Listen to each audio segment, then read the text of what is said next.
My name is Amanda Parris. I'm a frontline community worker turned writer, producer, and TV host. And I am constantly thinking about culture, race, and social issues. When African Americans do depictions of Caribbean people and the accents are terrible. Ay, ay, ay. For me, it's disrespectful. To me, that's racist. But I'm tired of the echo chambers and online beefs, so I want to push these conversations forward. We found that there was animal meat fat in plastic synthetic hair. What? I'm having like a real realization moment right now. There was a time where I'm like, should I have kids because the kids are gonna be black? There was somebody who kept sending me these cards, but there would be Klan stickers all over it. What? I've been fired from my dream job. What's the worst that can happen now? I'm leaving the wars raging on social media, and I'm traveling to where the stories live. I really appreciate all the layers of memory in this space. It's about honoring my ancestors. I feel their spirits coursing through this land. Amanda, congratulations on your series. Thank you so much. What a wonderful showcase for you. Thank you. The subject matter of this special is covered Diaspora wars in the new series. And it's not something that I was really aware of. I mean, you know, cultures do have internecine wars and everything, but this is quite different. Can you explain that to me? Yeah, for sure. Diaspora wars is a term that has I'm not sure exactly who coined it, but it's a great term that's used to talk about the conflicts that often happen within Black communities. And so, of course, there are so many different cultures that are wrapped up in this very big umbrella term of Black communities. And so sometimes those conflicts can be something as silly as who makes the best jollof rice, you know, and it's a little bit of a battle between different countries and cultures. But it can also become a little bit more heated when it comes to conversations around representation and who gets to represent who. So when for example, there was a lot of conversation online when different Black British actors got cast as sort of legendary African Americans in biopics, for example. So it can get heated in that way as well too. We wanted to use it as a way to think about a sort of larger conversation that's been happening where a lot of Black folks living in places like Canada, the United States, and the United Kingdom of my generation are employed in this thought process of maybe we want to return to the Black-dominated countries our parents came from, or to the Black-dominated countries that exist in the world, and think about some of the tensions that can arise when these sort of expat communities arrive and what impact that has on the local communities there. People are so complex. Yes. You know, I was shocked to hear that people are leaving places like Canada. I mean, I understand it if they feel othered, and then they go and they feel othered again. That's traumatic. And you spoke to a lot of people who talked about pain and trauma and heartbreak, really. And I'm wondering if speaking to all these people about their experiences, did that affect you in any way? Did it become traumatic? I wouldn't describe it as traumatic, but it definitely has an impact. You know, I feel like every conversation was at once a sort of crumb in the sort of investigation or exploration that we were doing, and it would lead to another conversation.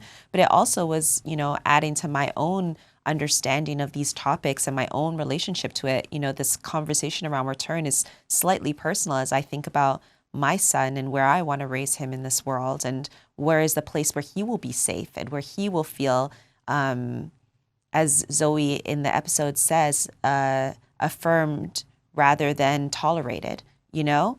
And so, you know, talking to folks and thinking about this conversation as not just an intellectual dive, but also a very personal question that's slightly urgent for me, was really impactful. Ooh.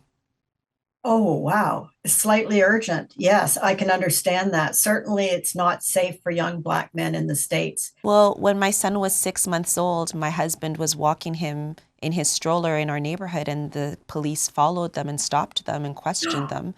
So, I mean, I think that— A man walking a baby? Yeah. And I think that tells you a lot right there, you know? So the Diaspora Wars, how did that concept come your way, and how did you know that you needed to explore it?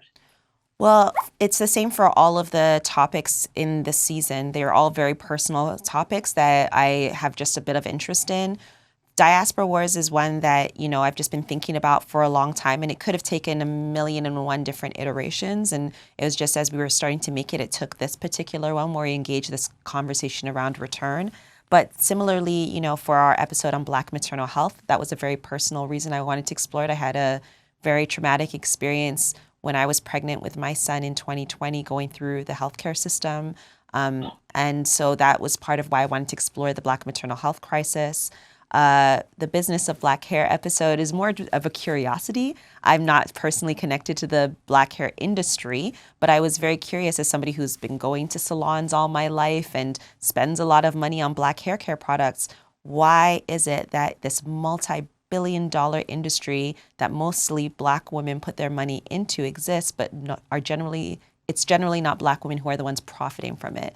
And so, you know, like these different topics come from a place of curiosity, maybe personal engagement. The Glass Cliff episode where we explore, you know, this idea that came out of a theory that at first was specific to only women, but kind of expanded to racialized people, to include racialized people. This theory that, you know, the glass ceiling has kind of been broken in some instances where you're starting to see women in positions of leadership, but generally only when a corporation or an institution is in a situation of crisis. And so they are not set up for success. And so we wanted to take this theory and utilize it to think about, you know, to reflect on 2020, this year when this cultural reckoning happens and a lot of Black folks were appointed to positions of leadership, often for the first time in that organization's history, and to think about where they set up for success, you know, and it's more of a question than anything else. So this, again, you know, it was curiosity, but it also feels slightly personal as I reflect on my own professional career and wonder, as the cultural climate changes, will interest in my work start to lessen as well, too? It's great when a person who is able to speak to the public has these passions and can follow them up. You have quite a platform, and I'm so pleased that you're getting to use it on these important topics. I mean, I had no idea about the Diaspora Wars, none whatsoever. And my eyes are opened. And I think that it's important work. Is there another kind of a series that you'd like to do as well? Something lighter, perhaps? Or are you just hard an investigative journalist? Well, I mean, first, I wouldn't call it investigative journalism. We're not news. It's very POV. Like, it's very much from my point of view. So I don't describe myself as a journalist at all. I'm just a curious person. But you fooled me. But I definitely, you know, right before this, I had worked on, you know, I created a comedy series called Revenge of the Black Best Friend, which was really fun to do, and I would love to do scripted projects again. I think, you know, for me, it's less about the form and more about the story. You know, what form does the story fit in? You know, maybe I think of an idea, but it makes more sense as a play. You know, maybe I'll think of an idea and it makes more sense as this type of, you know, interrogative documentary. But I will say, you know, we really wanted to make sure that although we're dealing with serious topics, we wanted to make sure that there was still lightness within this series, that there was still humor, that there's still moments of joy. Diaspora Wars is one of my favorites. I love our conversation at the roundtable dinner that we have with folks in London. There's just so much joy and like hilarity that ensues in that conversation. And although, you know, these topics can be serious and heady and intellectual, they can also be sort of ridiculous as well, too. So I don't know. I think that there's like moments for all of it within the series, and I'm really grateful for that. That's we were trying to get a tone that wouldn't be too heavy, because that's not my style, and that's not how I engage with the world either. Even in the hardest moments, there's always a place for laughter. Which is why you're not traumatized by all these stories you're hearing. Possibly, maybe that is it. Yeah. Thank you so much, Amanda. I just admire the heck out of you, and I can't wait to see the rest of the series. Thank you so much. Thank you so much. Thank you. I want to talk to Black folks from across the diaspora. Because of what I look like, because of what I am, the British industry boxed me in. They don't know bias is the water, not the shark. This fear washed over me. I'm in pain. This is my first delivery. No one's even believing that I'm still in pain. The trauma, they can say, lasts 7 generations. I don't want to wait that long. What I had built was intangible. It's not something that anyone could duplicate. I want to make space for urgent conversations.